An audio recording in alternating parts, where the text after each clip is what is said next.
Did you know your brain actually finds Netflix binging harder than a workout? Sounds crazy, but science proves it. The real dopamine boost, the one that lasts, comes from effort-driven activities, like exercising, reading, or cooking. Today, we'll uncover why the things we call hard are secretly the easiest path to happiness, pride, and energy. Stick around, because by the end, you'll be surprised how simple the solution truly is. Let's be honest. Our brains love shortcuts. Why sweat it out at the gym when Netflix will autoplay the next episode before you can even find the remote? Why cook a meal when a food delivery app can drop a burger at your door faster than you can boil pasta water? This is the era of cheap dopamine, and we are all loyal customers. See, dopamine is often called the pleasure chemical, but that's not quite true. It's actually the anticipation chemical. It's the brain's way of saying, "Ooh, that thing might feel good, go get it." The problem? Apps like TikTok, Instagram, and yes, even those 10-second cat videos are designed to give you tiny, effortless dopamine spikes on repeat. Scroll, laugh, scroll, laugh. Easy. But like fast food, the high doesn't last. In fact, Stanford researchers found that these quick dopamine bursts fade so fast that our brains demand the next hit almost immediately. That's why just 5 minutes of scrolling somehow turns into 3 hours, and suddenly it's 2 a.m., and you've learned nothing except that raccoons can play the piano. In fact, the average person checks their phone 96 times a day. That's once every 10 minutes. On the other hand, when you chase dopamine the hard way, through exercise, reading, cooking, or building something, you get what's called effort-driven rewards. These don't just vanish like TikTok dopamine. They stick around. Psychologists call it long-term satisfaction. Translation? You actually feel good about yourself instead of wondering where your life went. Think about it. Finishing a workout makes you feel amazing for hours, sometimes even the whole day. Reading a chapter of a book leaves you calmer and more focused, not restless like endless scrolling. So the problem isn't dopamine itself. The problem is we're chasing it the cheap way. And the real magic comes from earning it the hard way. Okay, but then why do our brains still pick the easy way out? We all know the feeling. You sit down to do that one important task, and suddenly your brain convinces you that reorganizing your sock drawer is a top priority. Why? Because your brain isn't lazy. It's just efficient at avoiding discomfort. Scientists call this cognitive miserliness. Your brain's natural tendency to save energy by picking the easiest path. Translation? Netflix greater than starting that big project. Hard things feel hard, mostly because your brain is trained to seek pleasure and avoid pain. When you face something new, challenging, or time-consuming, your brain goes on high alert. Research even shows that your brain reacts to psychological discomfort in a similar way it reacts to physical pain. No wonder writing a 20-page report can feel like running a marathon barefoot. But do you know, most of the time, the hard thing isn't actually physically hard. It's just mentally uncomfortable. Take going to the gym, for example. The hardest part is literally putting on shoes and walking out the door. The workout itself, sure, it burns, but the real battle was convincing yourself to go. The same applies to writing that proposal, making that tough phone call, or finally tackling your taxes. And if avoiding hard things really worked, your life would look perfect by now. But, shocker, it doesn't. So basically, your brain's acting like a drama queen. The good news? Science has a few tricks to calm it down, and even make hard things feel good. When you hear science of doing hard things, your brain will probably scream, "Great, here comes the boring lecture." But don't worry, you won't need a lab coat for this. Science actually has your back here, and it's surprisingly relatable. You see, your brain wants to protect you from danger. Danger in the sense of discomfort, anything that is new or takes effort.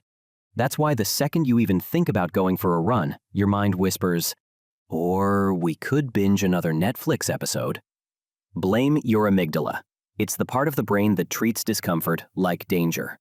But every time you push through, your prefrontal cortex, the decision-making part, gets stronger. In other words, you're literally training your brain to handle tough stuff better. And it doesn't stop there. Research proves that doing hard things increases dopamine, the feel-good chemical. Yes, the same one you get from scrolling social media. But the dopamine hit from achieving something challenging is deeper and lasts longer. On top of that, researchers at Stanford found that willpower works like a muscle. The more you use it, the stronger it gets. So when you resist the cookie or finally clean out your closet, you're training your brain like it's in the mental gym. All right, enough doom and gloom. We know the problem, we know the science, but what's the solution? Breaking free from these cheap dopamine sources is all about training your brain to enjoy the slow progress. Without turning into a monk who stares at walls all day, first, try the 10-minute rule. Whenever you feel the urge to check TikTok, snack, or buy that weird gadget you don't need, just wait 10 minutes. Most cravings disappear faster than your motivation to work out after New Year's Day. And if you still want it after 10 minutes, fine. But you'll be surprised how often the feeling vanishes. Now here's another trick, the 2-minute rule. Did you know that the hardest part of anything, writing, working out, cleaning, is starting? So tell yourself you'll just do it for 2 minutes. Open the laptop and type one sentence. Do one push-up. Wash one plate. 90% of the time, you'll keep going.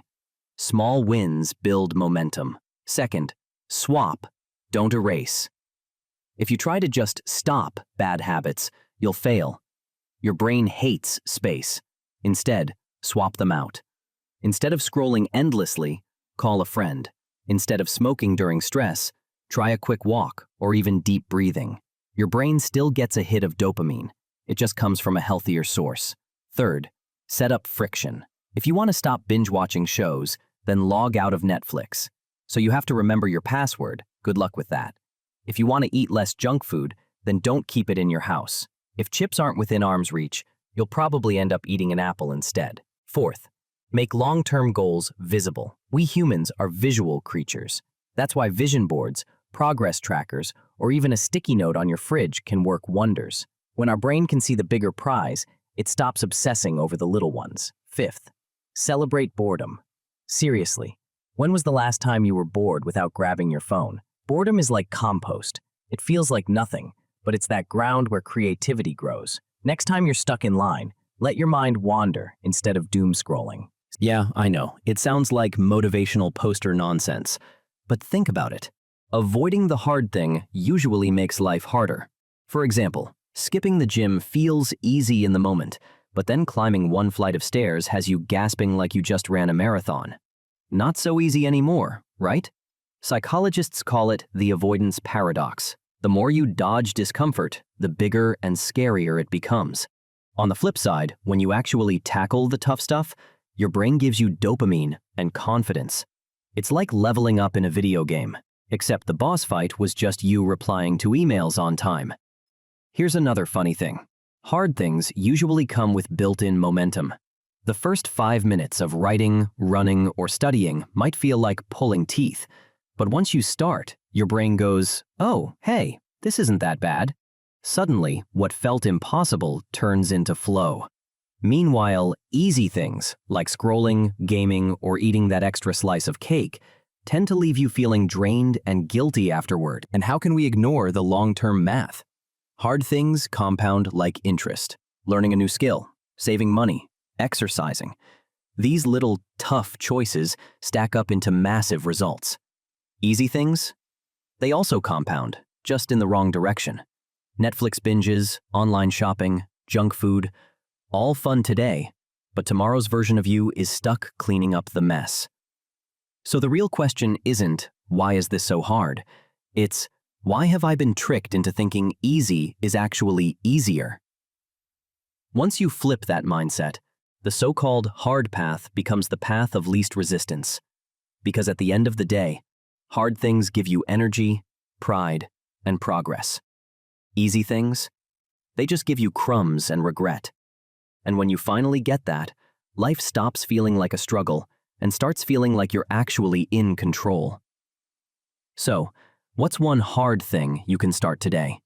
Share it in the comments below. I'd love to hear. And if this video helped shift your perspective, hit like, subscribe, and share it with someone who needs this reminder. Thank you for watching, and I'll see you in the next one.